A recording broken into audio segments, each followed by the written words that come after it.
Besiege Wei to Rescue Zhao. Strategic Mastery through Indirect Action. Introduction. The second stratagem from the 36 stratagems is known as Besiege Wei to Rescue Zhao. This tactic revolves around attacking an indirect target to force your opponent to retreat from their current objective. By focusing on a weak point or an area that the opponent must defend, you can manipulate them into abandoning their offensive and shifting their attention elsewhere. Although this tactic originates from military strategy, it has applications in business, negotiations, and even personal life.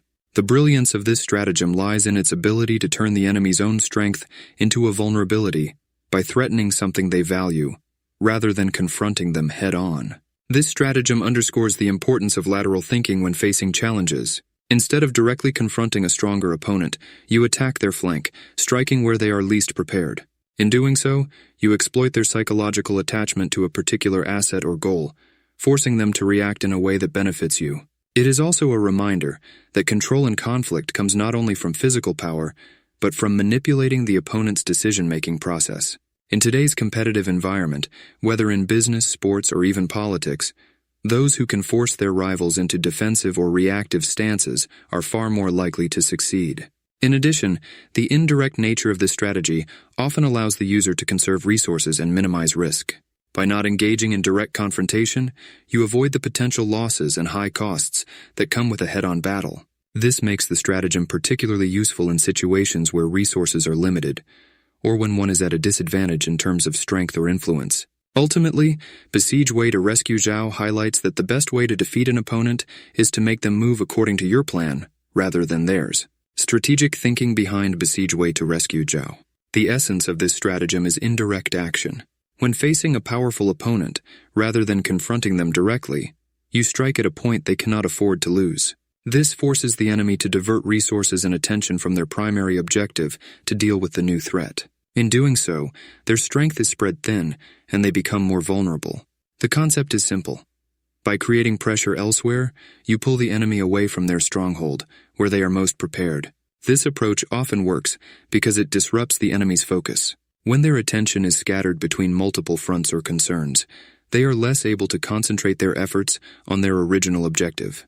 By forcing them to react to an unexpected attack on a secondary target, you take control of the situation and dictate the terms of the engagement. It also helps to create confusion and uncertainty within the enemy's ranks, as they may struggle to understand where the real threat lies. If you're enjoying the content and find it helpful, we'd really appreciate it if you hit the like button and subscribe to the channel. This will truly help us grow and allow us to provide even better videos that you can benefit from. Thank you so much for your support. Moreover, indirect action leverages the principle of economy in warfare and strategy. Instead of using all your energy and resources to fight a well-prepared opponent in their strongest position, you force them to split their focus and resources. This weakens their overall strength, making them easier to defeat in the long run. In essence, this stratagem teaches us that strategic patience and foresight are just as important as raw power in any conflict or negotiation. This idea is also applicable beyond military contexts. In negotiations, for example, instead of directly confronting a tough opponent, you might choose to leverage their need to maintain a relationship with an important partner or customer. By applying pressure on this external point, you create a situation where your opponent has to concede to your demands to protect something more valuable to them. Excerpt from the book. When your enemy is focused on one objective, attack something they value elsewhere. Force them to abandon their plans to protect what is important to them. This short passage sums up the core of the stratagem. Rather than wasting energy in a direct clash, you make your opponent react to a different crisis. In this way, you gain control of the situation, using the enemy's own priorities against them. The power of this concept lies in its simplicity. People are naturally inclined to protect what they value most, often at the expense of less important goals.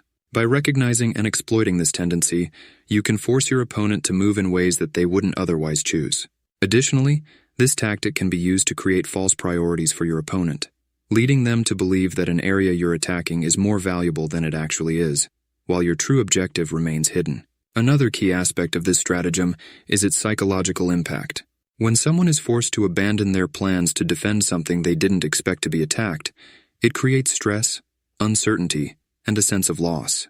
This can weaken their resolve and lead to hasty decisions, which can be exploited further. By keeping your opponent on the defensive, you maintain the advantage, as they are continually reacting to your moves rather than making proactive decisions.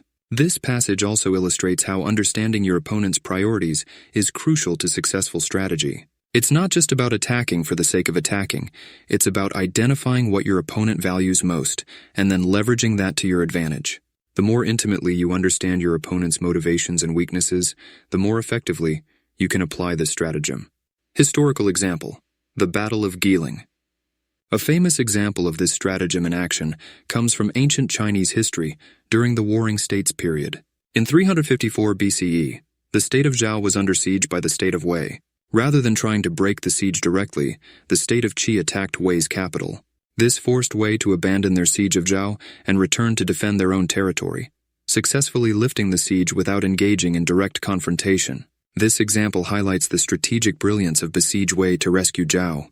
Instead of engaging in a costly and difficult battle to break the siege, Qi's leaders recognized that attacking Wei's capital would force them to withdraw their forces. By threatening something more valuable, their own homeland, the leaders of Qi effectively manipulated their opponent's priorities. This allowed them to achieve victory without a single direct confrontation, demonstrating the effectiveness of indirect strategy in warfare. This maneuver also emphasizes the importance of knowing when and where to strike. By attacking Wei's capital, Qi not only lifted the siege, but also disrupted Wei's overall strategic objectives, forcing them to retreat and regroup. The state of Wei, caught between two critical objectives, was unable to focus its resources effectively on either front. This weakened their position and allowed Qi to secure an advantage without facing overwhelming odds. Another key takeaway from this example is the use of geography and timing. Qi's leaders understood that the distance between Wei's capital and the battlefield created logistical challenges for their enemy. By forcing Wei's troops to retreat across that distance, they stretched Wei's resources and created opportunities for further attacks or strategic positioning. In this way, Besiege Wei to rescue Zhao is not only a psychological tactic, but also a practical one that leverages physical realities to disrupt the enemy's plans. Contemporary example: business strategy. In modern business, Besiege Wei to rescue Zhao can be used to disrupt a competitor by attacking a vulnerable part of their operation. Imagine two companies competing for market share. Instead of going head-to-head in a price war, one company could launch an aggressive marketing campaign targeting a smaller but highly profitable product line of their competitor. This forces the competitor to divert resources from their main products to defend their smaller but important market, weakening their overall position. This approach is particularly effective because it forces the competitor into a defensive position. When resources are diverted to protect a secondary product or market, the company's ability to compete on its primary front is diminished. In this way, the attacking company can maintain its strength while weakening its competitor without direct confrontation. This allows for more efficient use of resources and reduces the risk of engaging in a costly and protracted battle. Furthermore, in negotiations or mergers, this stratagem can be used to gain leverage by focusing on assets that the other party may undervalue or overlook. For instance, by securing key suppliers or partners, you can weaken a competitor's ability to operate smoothly, forcing them to negotiate on your terms. This creates a situation where the competitor must prioritize protecting their interests rather than pursuing their own aggressive goals. This tactic also illustrates how important it is to think strategically about indirect competition. Instead of fighting your opponent where they are strongest, you attack areas that are critical to their overall success but are not as well defended. In doing so, you force them into a position where they are reacting to your moves rather than setting the terms of engagement. This allows you to dictate the pace and direction of the competition. Psychological aspect. At its core, Besiege Wei to rescue Zhao plays on the psychology of loss and protection. Human nature compels us to protect what we value, even if it means abandoning other objectives. By exploiting this psychological drive, the stratagem forces the opponent to make difficult decisions under pressure. When an enemy feels that something essential is under threat, they are more likely to act impulsively or defensively, making mistakes along the way. This psychological element is crucial because it leverages the fear of loss. People are often more motivated to avoid losing something they already have than they are to gain something new. By creating a perceived threat to something valuable, you can trigger a defensive response that causes your opponent to act in ways that are not optimal for them. This is particularly effective in high-stakes situations where emotions are running high and decisions are made under stress.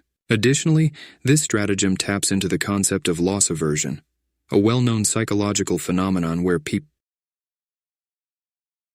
prefer to avoid losses rather than acquire equivalent gains. In a competitive context, this can cause your opponent to overextend themselves in an effort to protect their assets, leaving them vulnerable in other areas. By manipulating their priorities, you can force them to spread their resources too thin, ultimately weakening their overall position. The psychological aspect also introduces an element of unpredictability. When your opponent is forced to defend something they didn't expect to, they are often caught off guard and forced to make quick decisions. This can lead to errors in judgment or overreaction, both of which can be exploited further.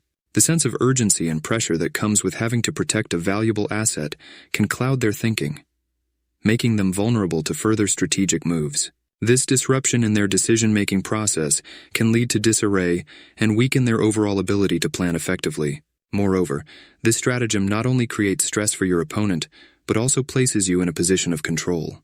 By dictating the terms of the engagement and forcing your opponent to react to your moves, you maintain the upper hand. This psychological advantage is often more valuable than any tactical gain, as it keeps your opponent off balance and gives you the flexibility to exploit opportunities as they arise. In relationships or business dealings, this psychological tactic can be equally powerful. For example, by threatening something that your counterpart deeply values, you can steer negotiations in your favor.